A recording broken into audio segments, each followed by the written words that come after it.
Welcome, welcome, and it's that time of the week again. It's the Auria Business Show. I'm your host, David Zidel, and we're going to talk business.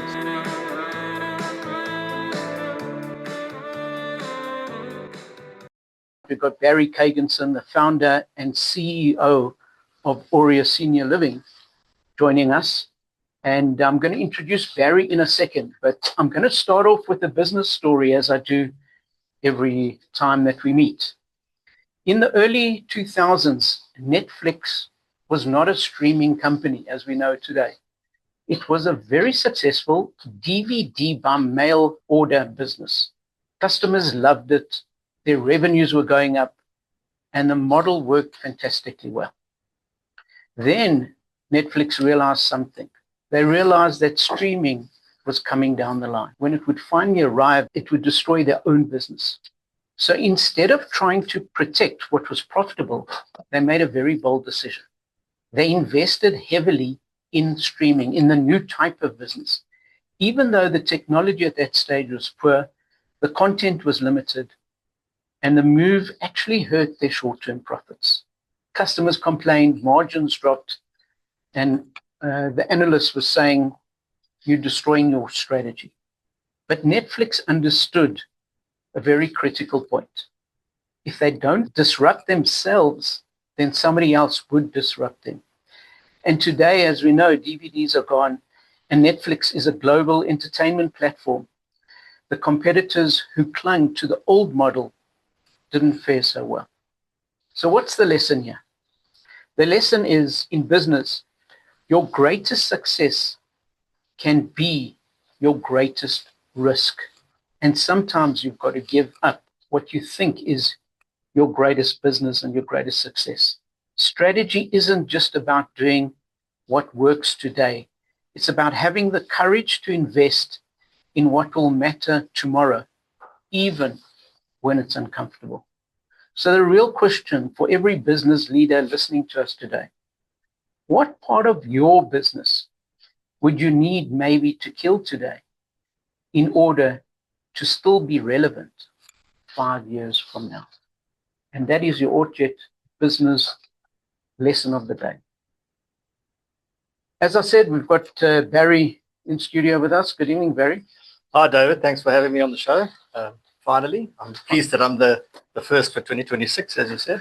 Yeah. You know, there's an old saying, save the best for first, or something like that. Right, yeah. I might have got it wrong, but yeah, thank you. So, yeah, I suppose it's best to be number one in something. So correct. I've got to be number one. You're number one. Exactly. So, as I said, Barry Kaganson is the founder and CEO of Auria Senior Living. And Auria Senior Living is one of South Africa's most innovative and fast-growing senior living platforms, which is redefining how older adults experience community care and independence. Barry is a chartered accountant by profession, has over 20 years experience across finance, property, and entrepreneurship. His career spans early entrepreneurial ventures, as I mentioned just before the break, just doing photography at bar mitzvahs and weddings. He's got international experience in London, senior roles within the Glencore Group, and then he was a co-founder of Respublica, and that was South Africa's largest off-campus student accommodation business, and he started that as well. Barry launched Auria in response to a deeply personal insight. He watched his grandmother reject traditional retirement living options that failed to respect independence, dignity, and quality of life.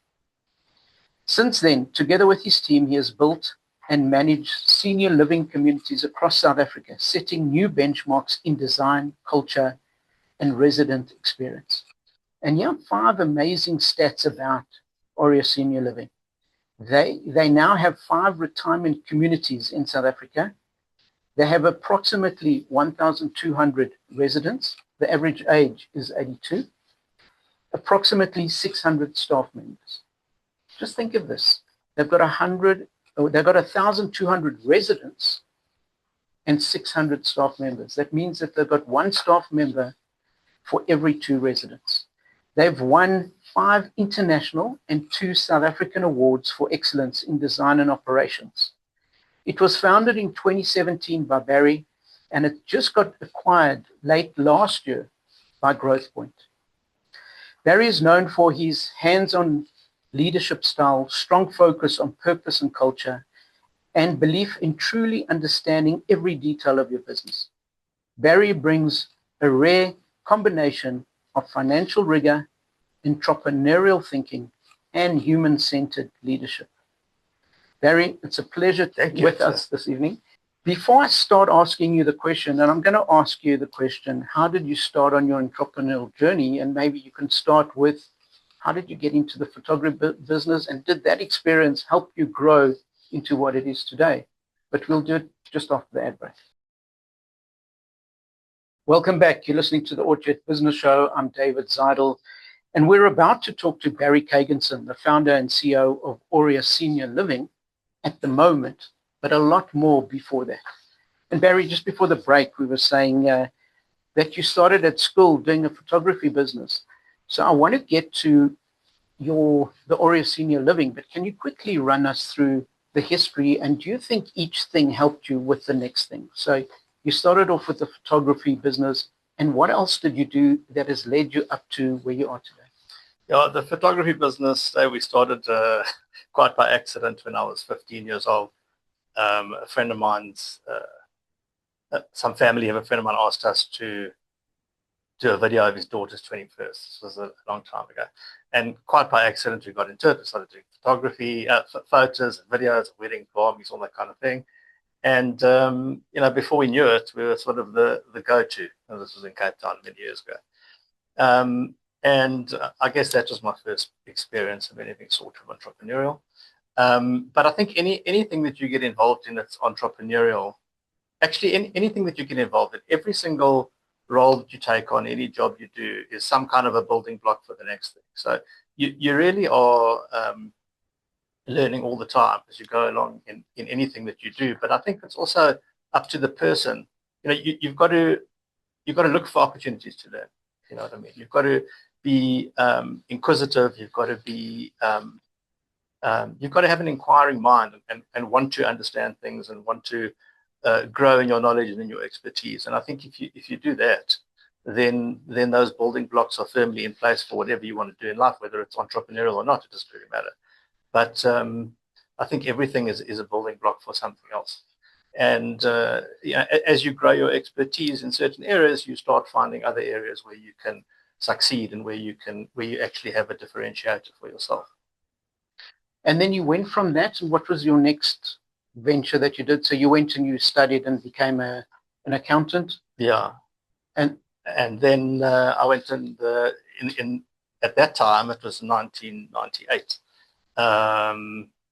The thing to do was to go spend time in London.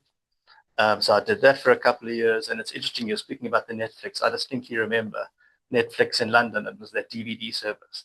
And I thought it was the most brilliant thing. I honestly thought it was the most brilliant business idea. And as you say, a couple of years later, they realized it actually wasn't. So it just shows you how you got to kind of keep on top of your game. But I think one of the reasons that I always knew that I was going to become an entrepreneur is because I don't sort of conform all that well to rules and regulations. And I always kind of wanted to just float my own boat, if that makes sense. But I was very fortunate to get some very good corporate experience early on, which I think taught me a lot of really good lessons about running a business, about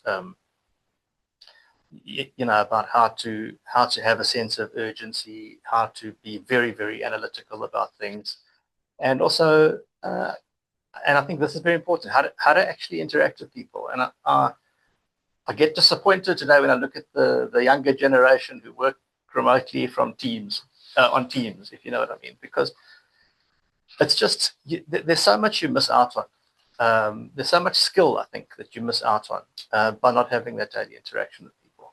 And again, that's one of the building blocks that I was talking about earlier, is that just learning how to interact with people, how to convince people of something, how to get your message across, how to explain things, how to sell a story. It all starts somewhere, and it builds you up into something more experienced, into someone more experienced and better at it. And all of these things contribute to your net worth, if you know what I mean. And I don't mean in terms of financial, I mean in terms of the value that you're able to create. I think I'm rambling a bit. Your original question was no, so what I want to find out, you spoke about being able to get your point across and to tell your idea. And we'll get to it a little bit later in more detail, but would you say that's one of the key successes that you had through your different businesses, that you could sell your vision to investors and to others? Yeah, absolutely. I do think so.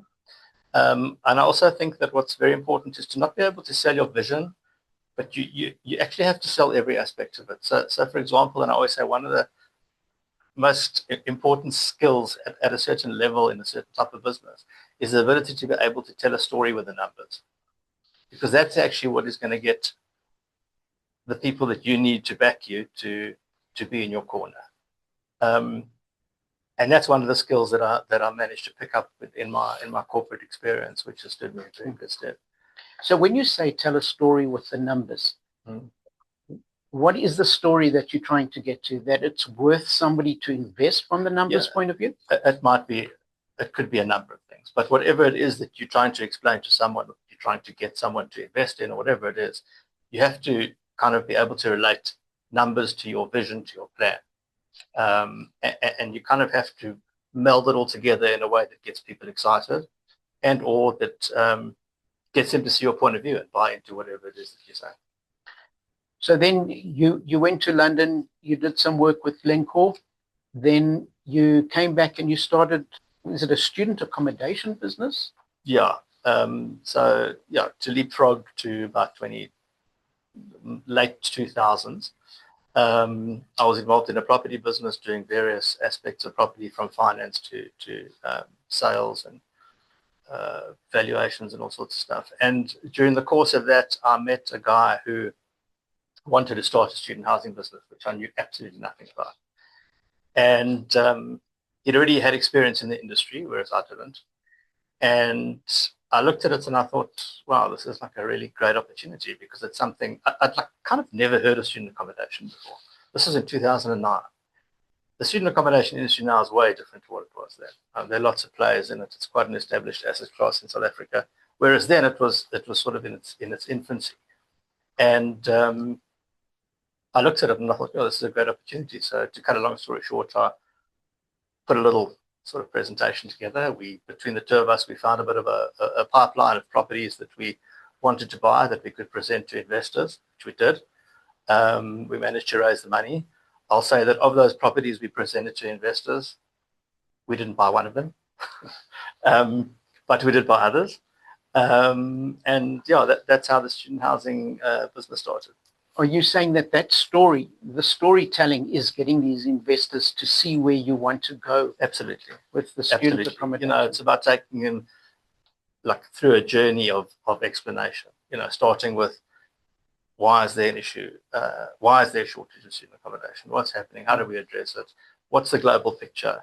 What I also didn't realize was that in those days was that student housing was a massive industry overseas that was really in its infancy. So we're going to get to the student housing, but we'll do it after the break. Welcome back. You're listening to the Auria Business Show, and I'm David Zidel. And together we're listening to Barry Kaganson, the founder and CEO of Auria Senior Living. And we haven't got to the Auria story yet. Barry's just giving us a little bit of his background and where he built up the expertise from. But he mentioned a couple of things that I think are quite important. So when you're doing whatever you're doing, you have to look for opportunities to learn. That's the first thing that he said. And everything that you do is a building block to something else. So whatever you're doing at the moment, even if you're not enjoying it, just understand that's helping you, giving you the skills for something else. And one of the things that he learned was what's crucial to be successful is a sense of urgency and to be very analytical. So to be able to analyze what you're doing and to be urgent about it. And then to connect with people. And he feels like during the COVID years and the work from home, that maybe is what a lot of people are missing. And then he said it's crucial to be able to tell your story using the numbers. So Barry, you were talking about how you got into the student accommodation space, and you got investors because you were telling the story with the numbers. A lot of people I interview, they say when they're successful, they go and they say, well, we raised the money and then we did this. And I'm like, whoa, slow down. How do you raise the money? How do you have an idea? And how do you know what your next step is? You need millions and millions to buy different things. How do you go about letting those numbers talk and building that story that you want to tell? So I think the first thing there, David, is you need to really, as you say, if you haven't done it before, you really need to know your facts. And to do that, you have to do the requisite research, and you have to build the relevant models to show investors, potential investors, what kind of return they could be looking at. They also need to know what kind of risks they'd be exposed to, what the playing field is in terms of runway, in terms of market size, market share, in terms of where any business can get to. But I think the most important thing that people often overlook, and I've seen many business plans in my day, there's the famous adage of the hockey stick. Everyone shows you the graph of the thing, and it's just so you really need to be, and I think what people look for, you need to be honest and realistic about what you're going to do. You need to under-promise and over-deliver. I always get that wrong. I switch it around. That's why I paused. You need to under-promise and over-deliver. And you need to identify as many risks as you possibly can. And often that's counterintuitive because people think, oh, no, tell them about the risks, because they know that you've thought about it and they know that you're diligent in being able to mitigate the risks. So give them the good news, but give them the bad news as well. And if you don't know something, don't make up a story. Just say that you don't know. So that's where it's going. And then in between this, and I want to go a little bit into some of the stories that you have of creating the accommodation, but you also done business rescue. Now, what exactly is business rescue, and did you use your skills in that, or did that even teach you some more skills? Yeah, that taught me a hell of a lot.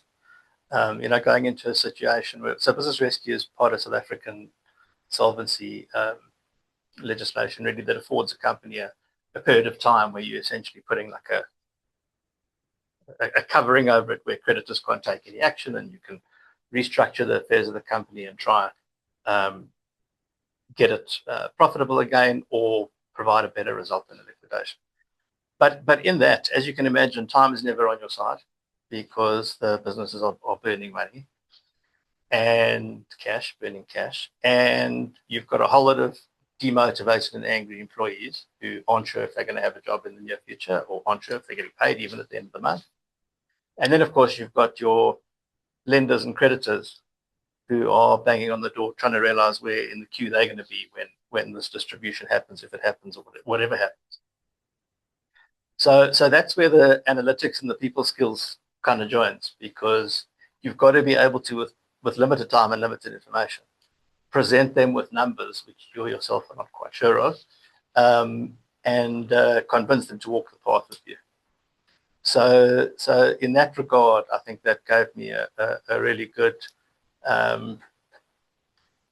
skill in being able to negotiate and sort of herd the cats, as it were. In that instance, you can imagine you have to be calm under pressure. There's no other way to do it. If you spin out, it's game over. And it really is, so time sensitive and so people sensitive, and it's really quite a difficult thing to get the stars to align. So I think that gave me a lot of skill, to be honest. Did you ever look at some of those businesses that went into business rescue, and when you're analyzing it, looked at them, you thought, I can see exactly what went wrong? Is it?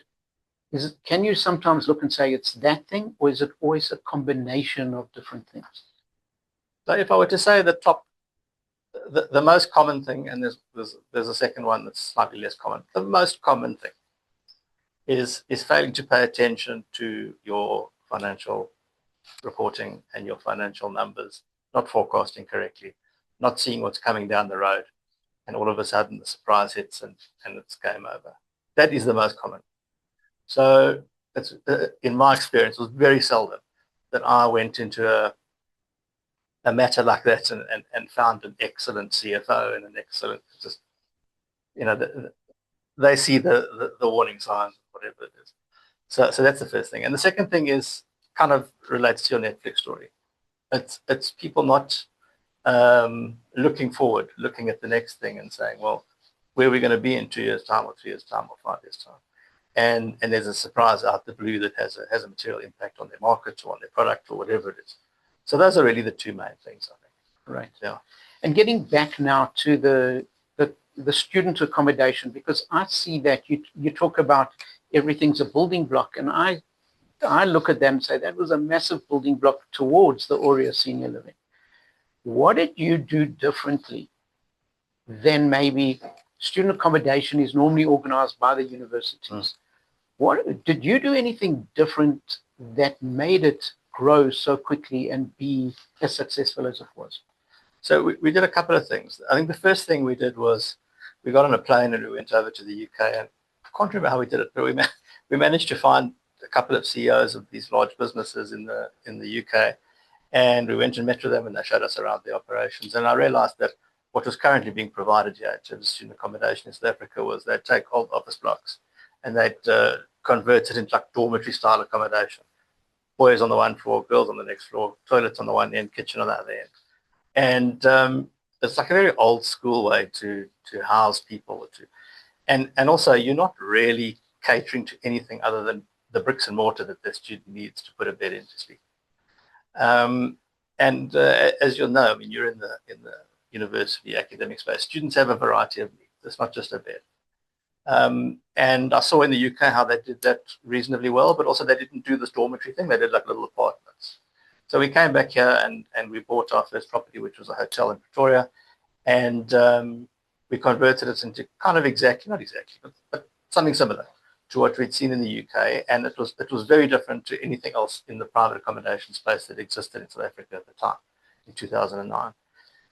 And so that was the first thing. It was the product differentiator. So we had a gym in the building, which no one else had. We had a little cafeteria type thing. We had in those days, not everyone had a smartphone. I feel so old telling you in those days, not everyone had a smartphone, but not everyone had a smartphone.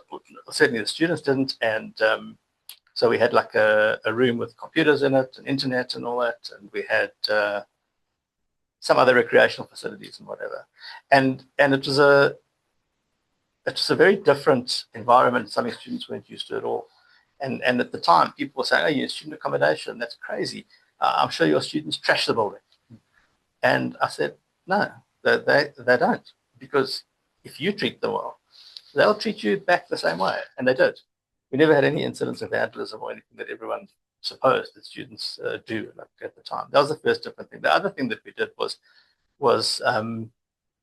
we managed to get a single tenant for our entire building, which from a financing perspective was huge at the time. Because most student accommodation providers back then, and there was really only one, was letting to students on an individual basis. When you say one person, was it a company that took it out for everybody? It was, they offered bursaries to students. Okay. So they had about 300 or so bursary students in Pretoria. They were staying all over the place. And we said, put them in one building. And they signed a 5-year lease. And that, of course, was a game changer, not only from a return and risk perspective to kick off the business, but also from a funding perspective.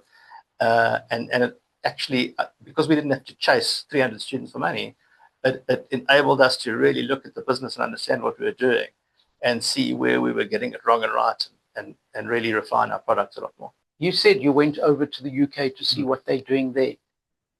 Is that the level of research that you need to do? You can't kind of go and chat GPT and say, what would be the best way of doing it? If you had to do something similar today, would you still go physically to a place and meet people and have a look at it? So absolutely I would, and I did, and I do.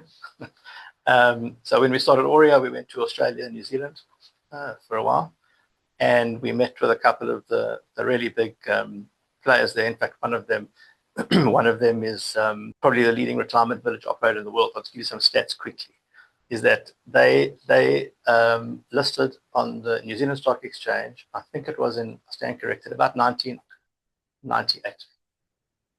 They raised 25 million New Zealand dollars on listing.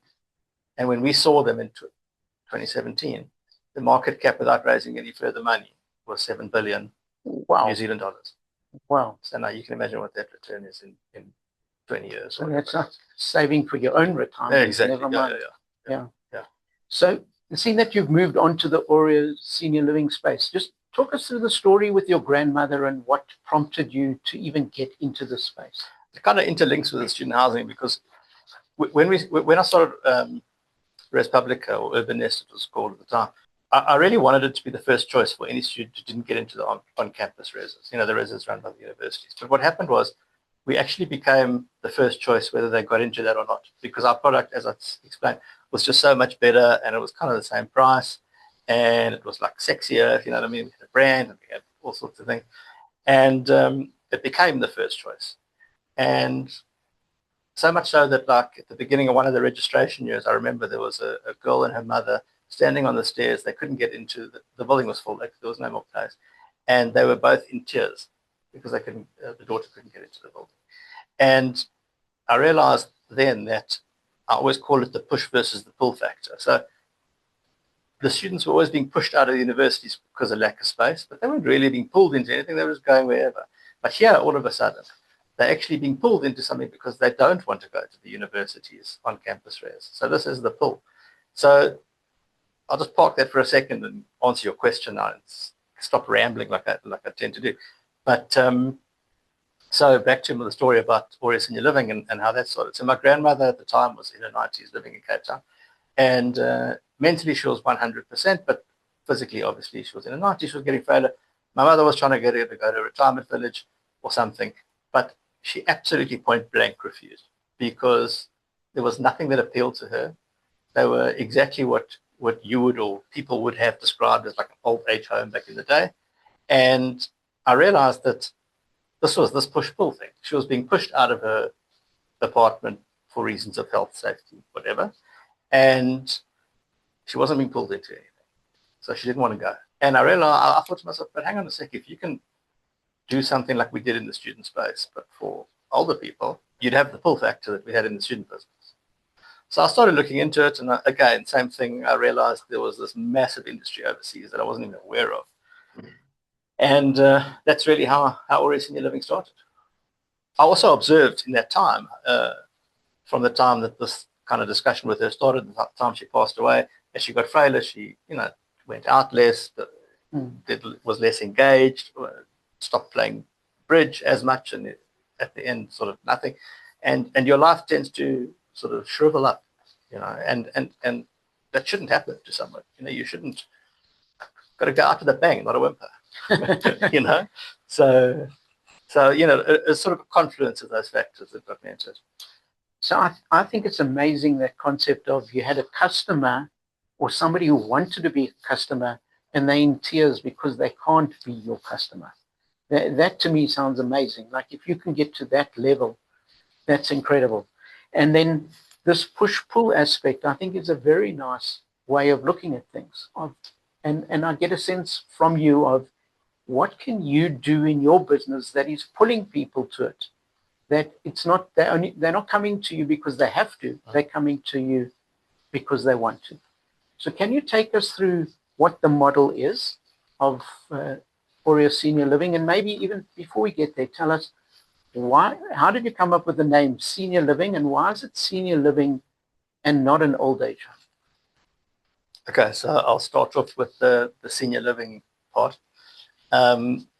Firstly, retirement villages have been around for a long time in various forms. Most of them, because the commercial senior living sector is quite new, most of them are community-based. So, for example, the Jewish community has one, the German community has one, churches have them, etc., etc. And those are known, or have been always known, as retirement villages, and often have a very negative connotation. But if you look further into it, I don't know if you know what the dictionary definition of retirement is.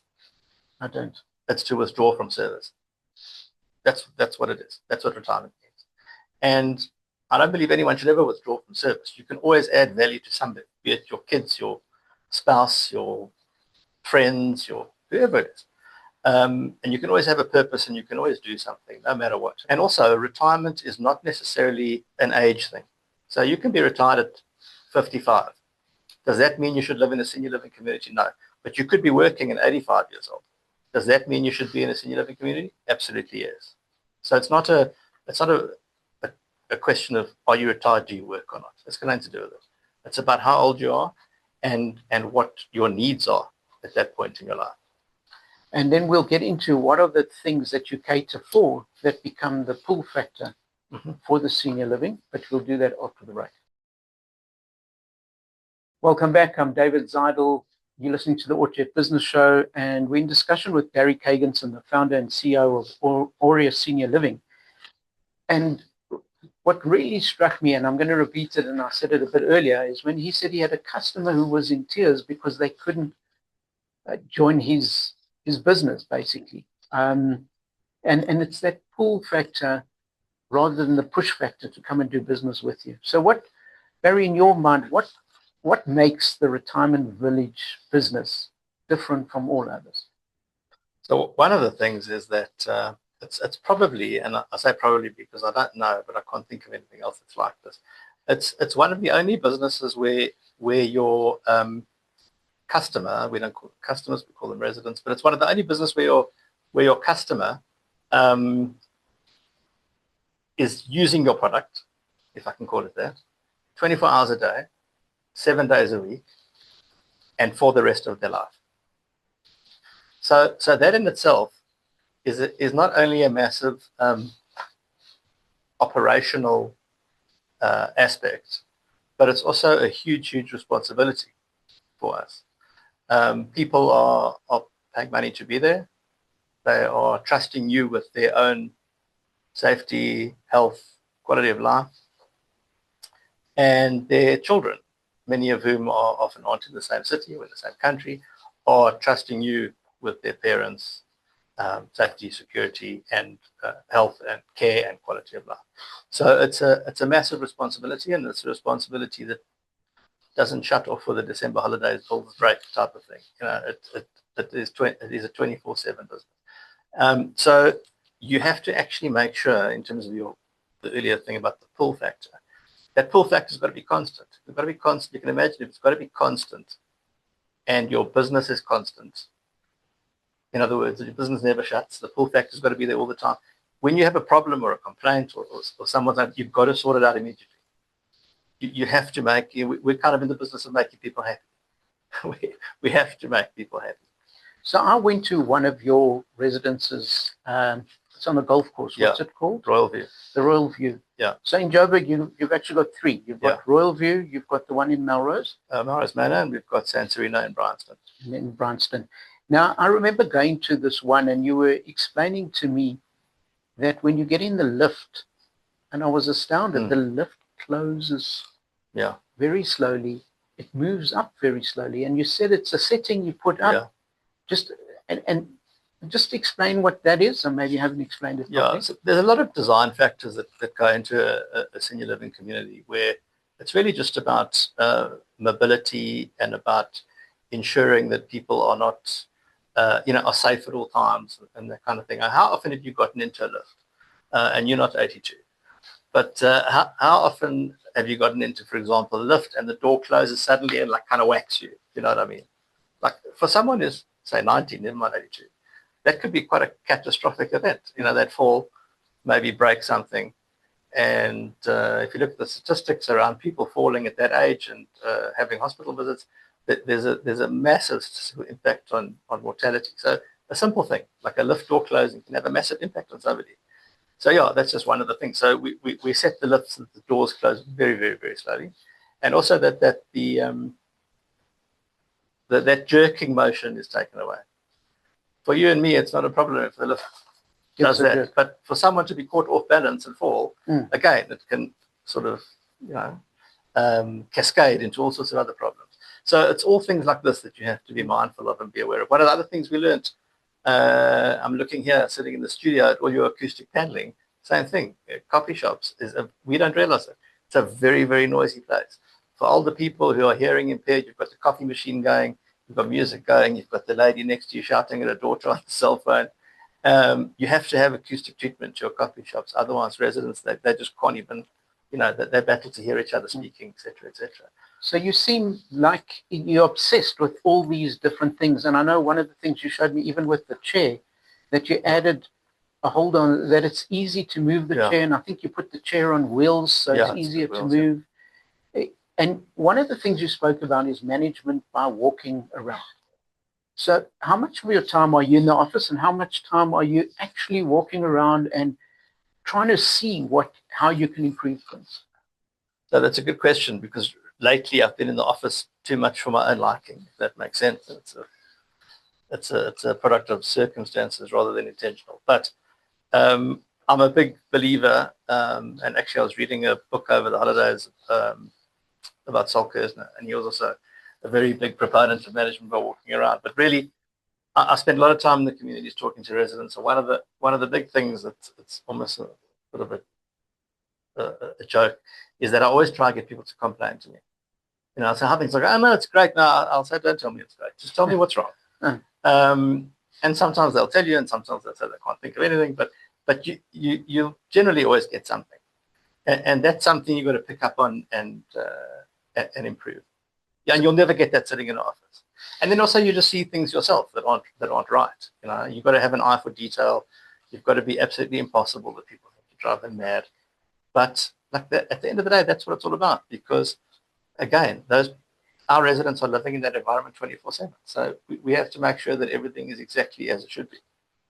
And when you ask for people for complaints, like what went wrong, do you only do something once, like you've got 5 people or 10 people tell you, or even if one person tells you, no, you don't have a look at it? If one person tells me, I'll go have a look at it. And if someone phones and wants to meet with me, I will generally meet with them, because I feel that firstly, every single resident, every single family member has my cell phone number, or has access to my cell phone number if they don't have it. People say to me, oh, that's crazy. You must get called all the time. I said, actually, I don't. I don't ever get called. But if someone does call me, I'll know that they've exhausted every other avenue. And in that instance, I'll generally will go and meet with them and to see what the issue is. So yeah, we have to take feedback from everybody and take it. Where's Barry going in the future? Is this your future, that you're going to carry on doing this until you move into one of your own? Yeah, I was going to say I'm on the waiting list. I'll just see when they take me.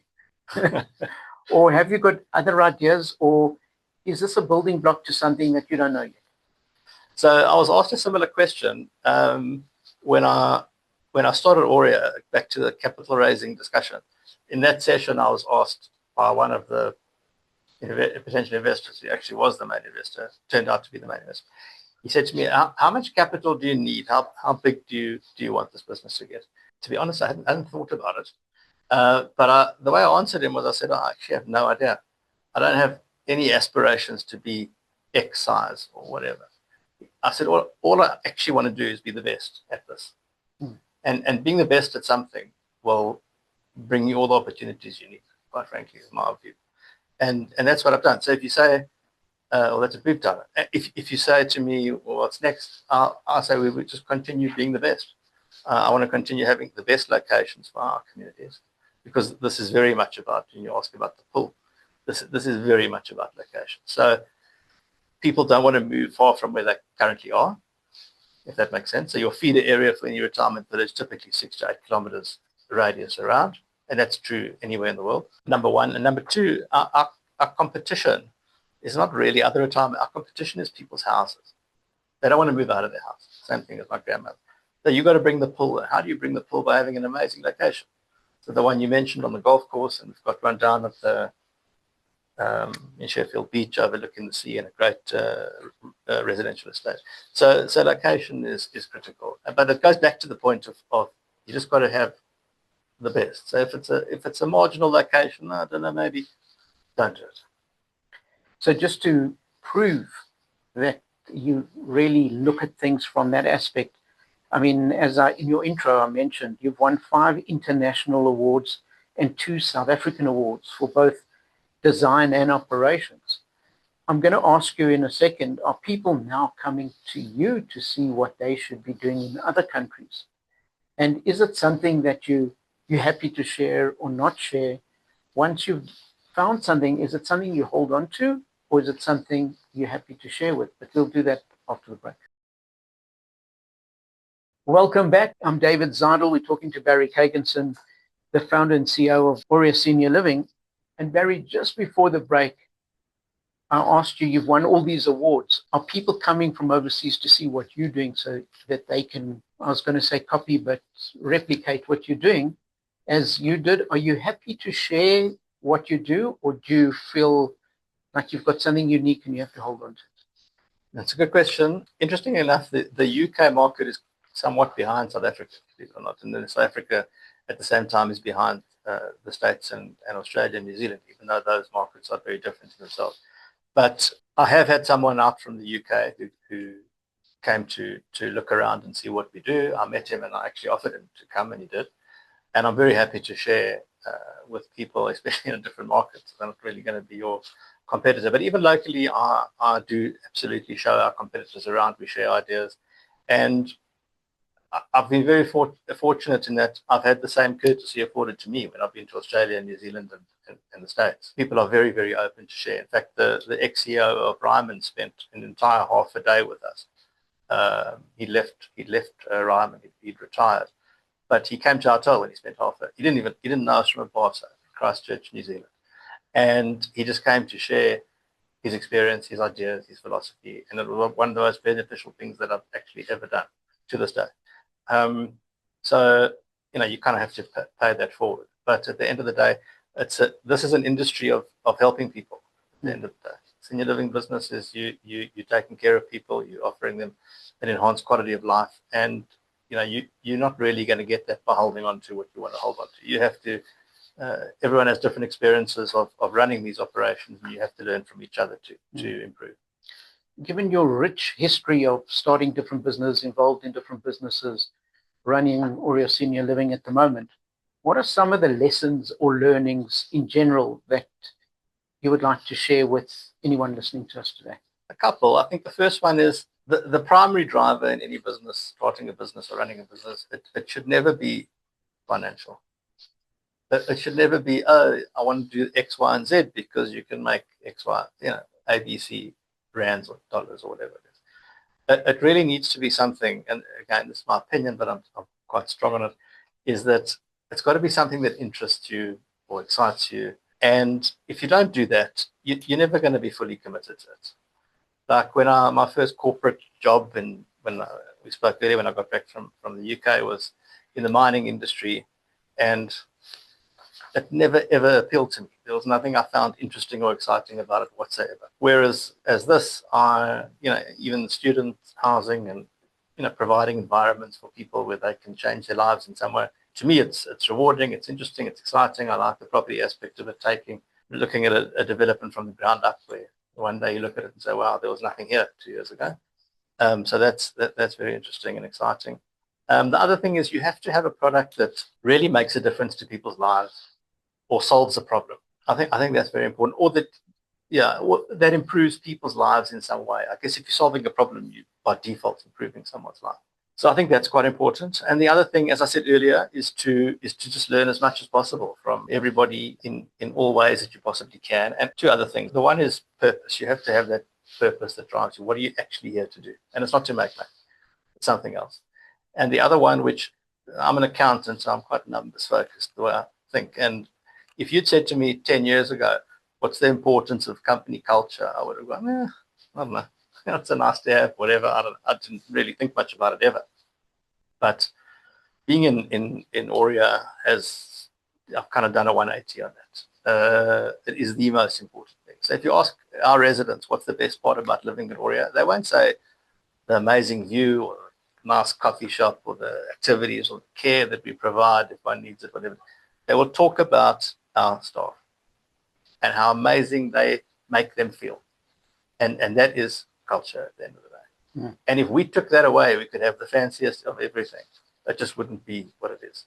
So I've realized that is one of the most important things. That's one of my big learnings, I think, from. Which goes back to the point of you've got approximately 1,200 residents and 600 staff. So there's almost one person for every 2 residents, Yeah. which from a financial point of view, you might say, oh, this is, you've got too many people. It's not quite, because, so remember, we run a lot of our so senior living business is quite complicated. It's essentially running a hotel, a restaurant, a hospital, a facilities management business, a property development company, and probably a few other things. So you've got a variety of different staff. Some of them work 5-day weeks, some of them work 7-day weeks, some of them, and you've got 24-hour care, 24-hour security. So for every 24-hour job, you actually need 4 people, because there's alternate shifts and there's day night. Okay. So there aren't 600 people there at once, if you know what I mean. They're less. But yes, we do have 600 people. Yeah. So Barry, I think this has been a very insightful story that you've given us. And I just want to reiterate for the listeners a couple of things. So don't just do it for the money. Barry says you need to do something that really excites you. And you need to be committed to it. And whatever you're doing, you need to look and solve a problem. And Barry's purpose is about making a difference in people's lives and always learning from that. And I think if you can find what your purpose is, as Barry has found, then you can only have a fulfilled life where you're fulfilling other people's lives and your lives. And for me, the standout moment for this, and something I'm going to take away, is try and get your customer to cry. But it's the customer who can't get your product that's crying. Then you know that you focus on the pull and not the push. Yeah. Barry, thank you so much for Thank you. adding the value. I'm David Zidel, and this has been the Orchard Business.